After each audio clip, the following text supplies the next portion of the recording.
Assalamualaikum warahmatullahi wabarakatuh. Selamat bertemu kembali di konten Kandang Domba Saung Tani. Konten kali ini saya akan menjawab pertanyaan dari beberapa orang subscriber ya, yang menanyakan tentang umumnya pertanyaannya begini.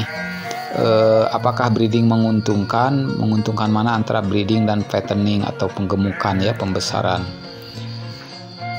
Begini ya, antara breeding dan fattening saya jawab kedua-duanya menguntungkan. Artinya memberikan hasil yang bisa diandalkan ya bagi kita sebagai peternak. Hanya memang antara breeding dan fattening masing-masing komponen itu mempunyai kelebihan dan kekurangan. Kita bahas dulu breeding. Dengan breeding kita akan satu kali mengeluarkan modal, baik modal untuk pembelian bakalan indukan atau bibit atau indukan langsung atau untuk pembelian pejantan. Dalam satu kali pembelian modalnya di awal gitu. Berbeda dengan fattening atau penggemukan.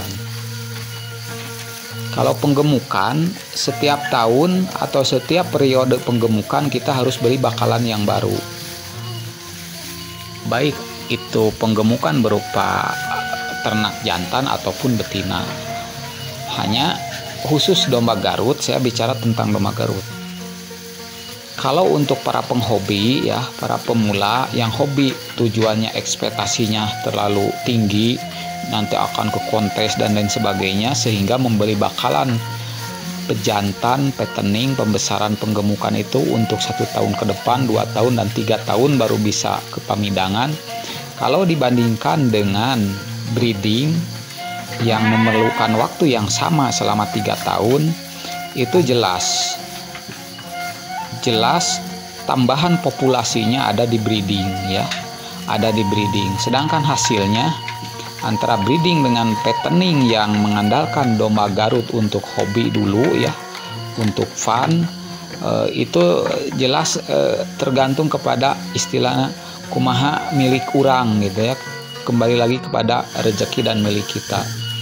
Kadang-kadang seperti ini yang kita di depan ini dipelihara waktu kecil, misalkan kita beli harga 3 juta misalkan, dalam jangka waktu 1 tahun saja model ini sudah menghasilkan nominal yang beberapa kali lipat dari modal awal, bisa 2 atau 3 kali lipat ya. Kalau domanya kebetulan domba yang kita pelihara ini bagus seperti ini.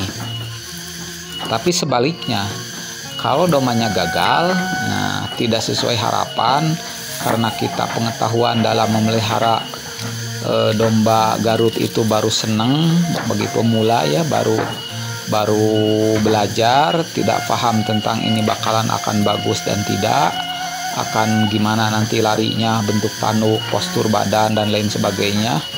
Ya beli sudah mahal ya, akhirnya ujung-ujungnya setelah dipelihara sampai umur 3 tahun plek 6 itu ujung-ujungnya ya harganya sama seperti daging. Nah, untuk mengantisipasi itu, kalau dibandingkan dengan breeding itu menguntungkan breeding jelas. Karena apa? Karena memelihara jantan untuk fun, untuk hobi selama 3 tahun dibandingkan dengan produksi breeding yang selama 3 tahun. Breeding itu bisa 3 kali berproduksi, tahun pertama, tahun kedua, tahun ketiga. Kenapa bisa 1 tahun sekali produksi? Karena dari sejak dikawinkan sampai melahirkan itu 5 bulan. Lepas sapi itu 4 bulan ya idealnya, berarti 9 bulan. Ada jeda waktu istirahat 1-2 bulan, berarti 11-12 bulan pas 1 tahun. Hanya dalam breeding, modal utama baik breeding maupun fattening ini adalah kita harus memiliki bank pakan.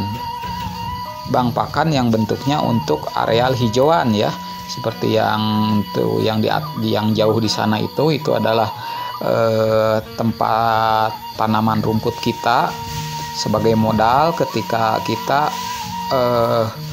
memulai beternak ya. Karena ini kalau mengandalkan untuk mencari di luar gitu, itu bisa saja. Tapi ketika ada waktu-waktu tidak ada stok seperti ini, kalau ada waktu-waktu yang terlalu mepet dan lain sebagainya karena hujan dan sebagainya, karena kekurangan rumput di luar, ya akhirnya kita harus ada stok atau bank pakan itu paling utama. Kemudian bagi penggemukan dan bagi breeding, pakan tambahan seperti kita di pabrik tahu ini, seperti hampas tahu itu juga sangat diperlukan. Ada yang berupa hampas tahu ya, terutama untuk pertumbuhan petet, bakalan pertumbuhan breeding itu terutama untuk anakan ya, bitnak dan lain sebagainya. Ini juga diperlukan. Kalau tidak ada bisa pakai singkong ya atau yang lainnya. Nah, kembali lagi ke antara breeding dengan fattening. Jadi kalau breeding itu bisa menghasilkan 3 tahun 3 kali anakan. Jadi kalau satu indukan bisa menghasilkan minimal 1, sudah penambahannya sudah 3 ekor kan dalam 3 tahun. Tapi kalau jantan yang hobi itu baru funglak 6 atau baru bisa dicoba ke lapangan. Nah, artinya harus kita imbangi bahwa fattening itu harus dengan ujung-ujungnya, karena domba itu adalah daging ya, kita dengan yang logis lah belinya, tapi kualitasnya yang bagus dengan harga yang terjangkau begitu. Karena apa? Karena fattening itu kekurangannya tiap tahun ketika yang kita beli awal kemudian pada musim Idul Adha misalkan dijual, ketika kita mau memulai lagi fattening, penggemukan, pembesaran, itu harga bakalan naik terus. Jadi harus mengeluarkan modal kembali. Nah, kadang-kadang modal yang awal kita beli dulu bisa 2 juta, tahun berikutnya bisa jadi 2,5 atau kurang sedikit. Nah, berarti keuntungan yang kita dapat peroleh itu berarti berkurang kembali. Berbeda dengan breeding, kelebihan breeding itu modalnya 0. Jadi domba yang kita jual pada tahun pertama anakan, tahun kedua anakan, tahun ketiga anakan, pasti tahun ketiga itu kita menjual anakan yang pertama. Itu modalnya 0. Karena modalnya ada di induk dan di pejantan. Jadi keuntungannya itu jauh lebih besar sebenarnya hasil breeding. Kesimpulannya, banyak menanyakan harus dari mana saya memulai beternak. Bagi pemula, ya saya menyarankan jangan tinggalkan breeding, jangan tinggalkan fattening. Jadi dua-duanya harus jalan. Pak, budgetnya sedikit, Kang, budgetnya sedikit. Kalau budgetnya sedikit, ya kita atur-atur saja. Misalkan kalau budget 10 juta bisa dapat misalkan 4 ekor, ya 2 ekor jantan, 2 ekor betina, gitu aja. Simple. Karena apa?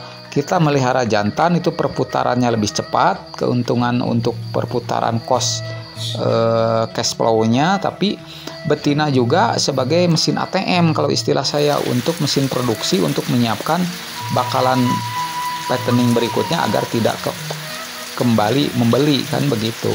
Modal yang lainnya bisa digunakan untuk yang lain. Demikianlah rada pabaliut pemirsa, tapi mudah-mudahan dapat dimengerti, semoga bermanfaat. Ini pengalaman yang kita alami. Salam ngarit, sore ini kita disambut hujan berkah. Wassalamualaikum warahmatullahi wabarakatuh.